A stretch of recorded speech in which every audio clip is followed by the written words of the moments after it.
해골바가지에 물을 마신 그 순간 도대체 원효에게 무슨 일이 일어났던 것일까? 오직 하나, 그의 마음 안에서 이원의 분별심이 사라진 것뿐이다. 새벽녘 짙은 어둠 속에서 그토록 시원하게 마신 물이나 오늘 아침 환한 햇살 속에서 눈뜨고 바라본 물은 똑같은 물이었는데도 원효의 마음이 한 번은 그것을 깨끗하다 하고 다른 한 번은 더럽다고 분별함으로써 스스로 고통받았던 것이다. 즉 깨끗하다 혹은 더럽다라는 것은 사물에 실제하는 것이 아니라 오직 원효의 마음이 만들어낸 이원적인 분별일 뿐이었는데 바로 그 허구적인 분별로 인해 극심한 고통이 생겨났다는 사실을 깨닫게 되면서 원효는 문득 깨어난 것이다.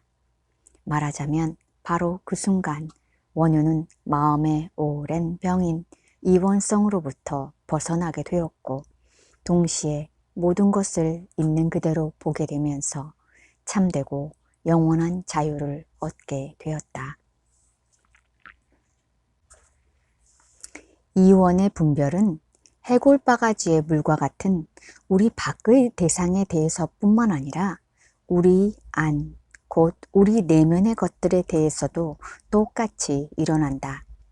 아침에 눈을 떠서 밤에 잠들 때까지 우리가 매 순간 우리 안에서 경험하는 온갖 감정, 느낌, 생각은 칠판에 그린 하나의 직선, 점, 원과도 같이 길지도 않고 짧지도 않고 높지도 않고 낮지도 않으며 크지도 않고 작지도 않은 그냥 있는 그대로일 뿐이요. 해골에 담긴 물과도 같이 더럽지도 않고 깨끗하지도 않은 그냥 그것일 뿐인데 원효가 그랬듯이 지금 이 순간 우리 자신도 우리 안에 그 모든 것을 언제나 이원의 분별로서 바라본다는 것이다. 이를테면 기쁨, 슬픔, 미움, 사랑, 분노, 자애로움, 우울, 즐거움, 불안, 당당함, 경직, 편안함, 게으름, 성실, 지혜, 어리석음, 열등감, 자신감 등은 우리가 살아가면서 그때그때 경험하게 되는 지극히 자연스러운 감정들이요. 모양과 빛깔만 다를 뿐 모두가 소중한 마음이며 그 하나하나가 생명 에너지인 것을, 그래서 그 모두를 다만 매 순간 있는 그대로 받아들이며 경험하면 될 것을, 그 모두를 다만 매 순간 있는 그대로 받아들이며 경험하면 될 것을 우리는 언제나 그것들을 둘로 나눈다. 즉 기쁨, 사랑, 자애로움, 즐거움, 당당함, 편안함, 성실, 지혜, 자신감 등은 좋은 것, 바람직한 것, 완전한 것으로 생각하는 반면에 슬픔, 미움, 분노, 우울, 불안, 경직, 게으름, 어리석음, 열등감 등은 나쁜 것, 못난 것, 결핍된 것으로 여기는 것이다. 그런데 그렇게 둘로 나누어 놓으면 우리의 마음은 필연적으로 좋은 것, 바람직한 것, 완전한 것으로 여겨지는 것들을 끊임없이 얻으려 하고 잡으려 하며 쌓아두려고 하는 반면 나쁜 것, 못난 것, 결핍된 것은 싫어하고 미워하며 언제나 버리려 하고 극복하려고만 한다. 그러나 좋다, 나쁘다, 바람직하다, 못났다, 완전하다, 결핍됐다는 이원의 분별 자체가 원효의 깨끗하다, 더럽다라는 분별과 마찬가지로 우리 마음이 만들어낸 허구인데 그것을 깨닫지 못하고 그 분별이 가리키는 대로 가려서 택하는 가운데 오직 한 방향으로만 우리 자신을 끊임없이 닥달하며 몰아가니 그 수고로움과 괴로움이 얼마나 크겠는가. 버리고 싶은 것은 얼른 버려지지 않아서 괴롭고, 얻고 싶은 것은 얼른 우리 마음 안에 들어와 주지 않아서 괴로우니 말이다. 그래서 거스름과 따라감이 서로 다투는 것, 이것이 마음의 병이다 라고 승찬 스님은 말하고 있다. 지금 이 순간 우리 안에서 경험하는 모든 것은 다만 있는 그대로일 뿐, 그와 같은 이원의 범주 안에 들어가지 않는다. 그런데도 이원성이라는 우리 마음의 병은 눈앞을 가로막아 있는 그대로의 실상을 보지 못하게 하고 우리 자신을 매 순간 가려서 택하게 함으로써 언제나 우리를 힘들게 하고 메마르게 하기에 우리 안에서 반드시 치유되고 사라져야 한다. 승찬 스님은 처음부터 끝까지 오직 그 치유의 길만을 이 신신명 속에서 거듭거듭 가리켜 보여주고 있다. 그렇기에 우리는 다만 승찬 스님이 가리키는 그 길을 따라가기만 하면 된다.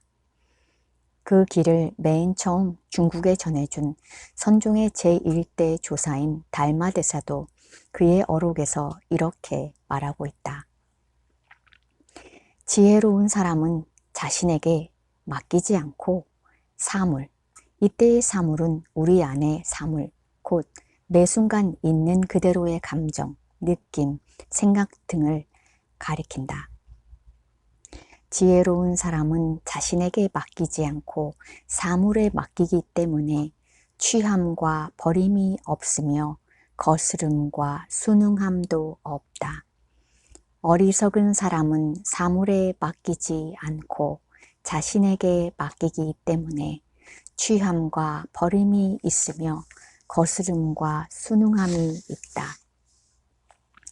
만약 마음을 열고 사물에 맡길 수만 있다면 이것이 이행이며 저항하며 사물을 변화시키려 하는 것이 난행이다. 사물이 오면 오는 대로 맡겨 거스르지 말며 떠나가면 가는 대로 좇지 말라. 이를 두고 도를 행한다 한다.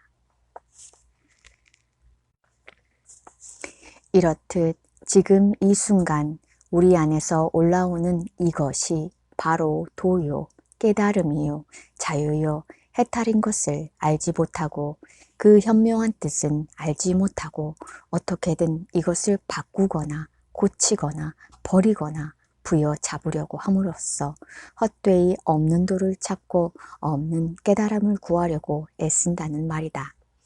다만 찾고 구하는 그 마음만 내려놓으면 지금 이대로 아무 일이 없는 것을. 몇 해 전 어느 가을날 늦은 시간에 처음 듣는 목소리의 전화가 걸려왔다. 사는 곳은 부산이지만 지금은 전라도 광주에 있으며 몸이 아파서 어느 절에 잠시 의탁하고 있다고 자신을 소개하고는 내 홈페이지에서 노자의 도덕경을 풀이한 글을 읽었는데 이해되지 않는 부분이 있어서 질문도 드리고 싶고 강의도 한번 듣고 싶어서 전화했다는 것이다. 나도 반갑게 인사하면서 마침 부산에서 매주 한 번씩 정기적으로 강의하고 있으니 편한 시간에 어느 때든 오시라고 했다. 그날 이후 몇 번 더 통화하면서 알게 된 일이지만 이 사람은 고등학교를 졸업하면서부터 별다른 이유도 없이 허리가 아파 약을 먹기 시작한 이후로 39살이 될 때까지 무려 15년이 넘는 세월 동안 척추 디스크, 목 디스크, 축농증, 어지럼증, 방광염, 피부염, 폐결핵 등 온갖 모양으로 찾아온 병마에 시달리고 있었다. 그 때문에 결혼도 못했고 제대로 된 직장 생활도 할 수 없었을 뿐만 아니라 이제는 꿈도 삶에 대한 의욕도 다 잃어버렸다는 것이다. 그동안 병원이란 병원은 다 다녔고 좋다는 약은 다 써봤는데 심지어 용하다는 어느 무속인의 말을 듣고 천년된 무덤의 흙을 파서 밤 12시에 촛불을 켜놓고 붉은 천 위에 참기름을 개서 부적도 붙여보았지만 그 모든 노력과 몸부림도 결국 아무런 소용이 없었다고 한다. 그렇게 몸도 마음도 더할 나위 없이 지쳐갈 무렵 광주에는 어떤 스님과 인연이 되어 지금은 그곳에 잠시 의탁하고 있다는 것이다. 그의 힘들었던 삶의 이야기를 들으면서 내 마음도 아프고 애틋해져서 이렇게 전화를 주셨으니 꼭 한번 시간과 마음을 내어 부산 강의에 오셨으면 좋겠다고 말했다. 바로 그 다음 모임 때였다. 막 강의를 시작하려고 하는데 깡마르고 푸석한 얼굴로 무척 힘들어 보이는 발걸음을 떼며 그가 강의실로 들어섰다. 아픈 몸에도 불구하고 먼 길을 마다하지 않고 찾아와 준 그가 얼마나 고맙고 반갑던지 잠시 인사를 나눈 후 뒤쪽 자리에 앉아 가만히 귀 기울이며 듣고 있는 그를 바라보며 오래 괴로웠을 그의 마음을 진심으로 위로해주고 싶은 마음이 목구멍까지 타고 올라왔지만 그런 마음과는 달리 강의를 하는 내 입에서는 자꾸만 모진 말들이 쏟아져 나왔다. 당신은 오랫동안 몸이 아팠다고 하셨지만 제가 보기에는 사실은 단 한순간도 아파 본 적이 없는 것 같습니다. 한순간도 아파 본 적이 없기에 당신은 아픔이 뭔지도 고통이 뭔지도 모르는 사람입니다. 그렇게 말하는 나를 바라보는 그의 얼굴은 일순간 설명할 길 없는 섭섭함과 분노와 억울함으로 깊게 일그러졌다. 나는 그런 그의 모습을 놓치지 않으면서 말을 계속했다. 왜냐하면 당신은 어떻게든 병이 낫고 싶고 건강해지고만 싶어서 당신에게 찾아온 그 병과 고통을 언제나 원망하고 저주하면서 그것으로부터 벗어나고 달아나려고만 했지 그것을 받아들여 본 적이 없기 때문입니다. 단 한순간도 받아들여 본 적 없고 단 한 번도 그 안으로 들어가 본 적이 없는 사람이 그래서 언제나 그 바깥에서만 살고자 했던 사람이 어떻게 아픔이란 것을 알며 고통을 알겠습니까? 그렇지 않나요? 그런데 병은 그렇게 낫는 것이 아닙니다. 지금까지 당신이 가진 그런 마음으로는 결코 병이 낫지 않아요. 원망하고 저항하는 그 마음을 내려놓고 한순간만이라도 지금 있는 그대로의 자신을 받아들여 보십시오. 병에 대한 모든 저항을 그치고 지금을 받아들여 보라는 말이죠. 진실로 그렇게 할 수 있다면 그 무저항과 받아들임 속에서 어떤 질적인 변화를 경험하게 될 것이며 동시에 건강과 자유도 함께 선물로 받게 될 것입니다. 강의가 진행될수록 그는 조금씩 나의 진심을 이해하기 시작했고 표정도 이완되어 갔으며 강의를 마쳤을 땐 자리에서 일어나 악수를 청하며 고맙다는 말을 남기고 돌아갔다. 그리고 몇 번의 강의를 더 듣고 집으로 돌아가던 어느 날 지하철역에 내려서 인도를 걸어가던 도중에 그는 갑자기 커다란 전율을 느끼며 자신도 모르게 다음과 같은 탄성을 내지르게 된다. 아니 이럴 수가. 나는 지난 39년 동안 단 한 번도 나를 받아들여 본 적이 없구나. 한 번도 나를 진정으로 사랑해 본 적이 없구나. 어떻게 이런 일이 가능했을까? 나는 나 자신과 함께 살아본 적이 없다. 내 삶은 온통 자학의 삶이었구나.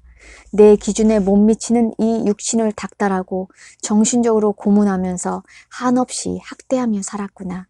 내가 만든 허구의 기준 때문에 병든 이 몸은 진정 사랑받아야 할 이 몸은 도리어 멸시를 당하고 오랜 자학 속에서 시달려 왔구나. 그는 길가에 선 채 오랫동안 굵은 눈물을 흘리며 울고 또 운다. 처음으로 자기 자신을 위해 깊이 울었던 것이다. 그리고는 그때부터 자신의 삶 전체를 그 오랜 고통을 있는 그대로 받아들이게 된다. 놀랍게도 그날 이후 그의 병은 조금씩 낫기 시작했다. 그 치유의 속도가 얼마나 빨랐냐 하면 대문 밖을 나서서 10분도 채 걷기 전에 땅바닥에 주저앉던 그가 어느 날에는 축구를 하다가 다쳤다며 엄지발가락을 붕대로 감은 채 환한 얼굴로 강의를 들으러 오기도 했다. 대구의 한 대학에서 하던 공부 모임에 찾아온 어떤 여학생에 관한 이야기도 하고 싶다. 그날따라 강의 시간에 조금 늦어져 헐레벌떡 뛰어갔더니 처음 보는 여학생이 앉아있기에 반갑게 인사를 하고 자리에 앉으며 이곳에 오게 된 연유를 물었다. 그 여학생은 어떤 교수의 소개로 나를 알게 되었다면서 마음이 너무 괴롭고 힘들어서 어떻게든 그 힘겨움을 해결하고 싶어서 찾아왔다는 것이다. 이런저런 이야기 끝에 내가 말했다. 마음이 힘들면 그냥 좀 힘들어 보세요. 그 힘듦에 저항하지 말고요. 지금 학생을 찾아온 그 힘듦을 있는 그대로 받아들이고 진실로 한번 힘들어 보고 오히려 힘들지 않게 되는데, 진실로 한번 힘들어 보면 오히려 힘들지 않게 되는데, 오직 힘들지 않으려고만 하니 더욱 힘들기만 할 뿐이랍니다. 학생이 찾는 마음의 평화는 바로 지금 학생에게 찾아온 그 힘듦 속에 있어요. 그것에 저항하지 않는 마음 속이에요. 마음이 너무 힘들어서 어떻게든 힘들지 않을 방법과 힘을 얻고 싶어서 찾아왔는데, 오히려 그 마음을 내려놓고 진정으로 한번 힘들어 보라니 그 여학생은 이게 무슨 말인가 하는 표정을 지었다. 강의 시간 내내 눈을 동그랗게 뜨고는 진지하게 귀 기울여 듣더니 무언가를 이해한 듯 자신 안에서 새로운 시도를 해보고 싶은 얼굴이 되어 총총히 돌아갔다. 그 다음 주 공부 모임 때 다시 왔기에 한 주 동안 어떻게 지냈느냐 물었더니 쌩긋 웃으며 이렇게 말하는 것이었다.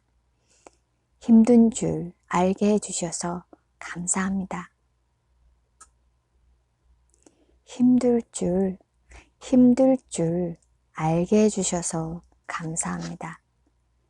힘들 줄 알게 해주셔서 감사합니다.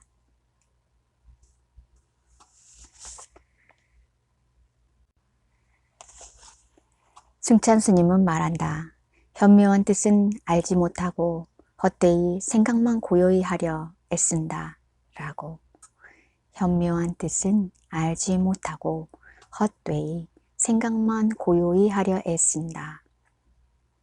지금 이 순간 우리 안에서 올라오는 힘겨움이나 육체적인 아픔, 슬픔, 미움, 불안, 무력감 등은 우리를 괴롭게 하고 힘들게 하기 위해서 찾아오는 것이 아니다.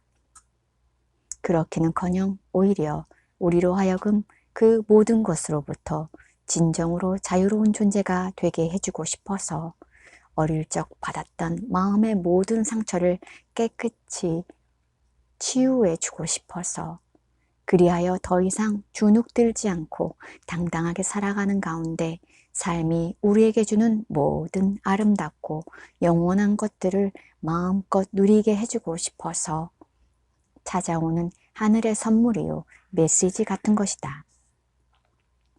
이런 현묘한 뜻을 간직한 것이 바로 지금 이 순간 우리 안에서 올라오는 이것의 실상이다. 겉은 그렇게 초라하고 보잘것없기 짝이 없지만 속에는 그와 같은 놀라운 비밀들로 가득한 것이다. 그런데도 우리는 우리 안에서 올라오는 이것의 뜻은, 이것의 깊은 뜻은 알지 못한 채 그 겉모습만 보고서 끊임없이 이것에 저항하며 얼른 그것으로부터 벗어나고 달아나려고만 한다. 우리 눈에는 아무리 봐도 이것은 오직 버려야 하고 극복해야 할 대상으로만 보이는 것이다. 그러나 그렇지 않다. 지금 이 순간 우리 안에서 올라오는 이것은 극복의 대상이 아니라 있는 그대로 받아들이고 경험해야 할 소중한 나다. 나를 스스로 둘로 나누어 하나만을 사랑하고 다른 하나는 미워할 것이 아니라 나의 전부를 통째로 받아들여 매 순간 있는 그대로 존재할 때 우리 안에 가려서 택하는 마음이 사라진 데서 비롯된 한없는 평화와 고요와 이완이 가득히 차오르게 된다. 그리하여 마침내 우리 영혼의 모든 목마름과 방황이 끝이 나고 모든 의문이 사라지며 참된 마음의 자유가 영원히 우리를 떠나지 않게 된다. 지금 이 순간 우리 안에서 올라오는 이것과의 단 한 번 온전한 맞닥뜨림과 받아들임으로 말미암아 우리는 넉넉히 기적과 비약을 맛볼 수 있게 되는 것이다. 지극한 돈은 언제나 지금 여기에 있다. 13세기 페르시아 신비주의 시인인 루미도 여인숙이라는 시로서 이러한 진실을 우리에게 잘 말해주고 있다. 그 한마디 한마디가 간곡하여 여기에 옮겨본다. 여인숙. 인간이란 존재는 여인숙과 같아서 아침마다 새로운 손님이 도착한다. 기쁨, 우울, 야비함, 그리고 어떤 찰나의 깨달음이 예기치 않은 손님처럼 찾아온다. 그 모두를 환영하고 잘 대접하라. 설령 그들이 그대의 집안을 가구 하나 남김없이 난폭하게 휩쓸어가 버리는 한 무리의 아픔일지라도, 그럴지라도 손님 한 분 한 분을 정성껏 모셔라. 그는 어떤 새로운 기쁨을 위해 그대의 내면을 깨끗이 비우는 중일지도 모르니. 어두운 생각, 부끄러움, 미움, 그 모두를 문 앞에서 웃음으로 맞아 안으로 모셔드려라. 어떤 손님이 찾아오든 늘 감사하라. 그 모두는 그대를 인도하러 저 너머에서 보낸 분들이니.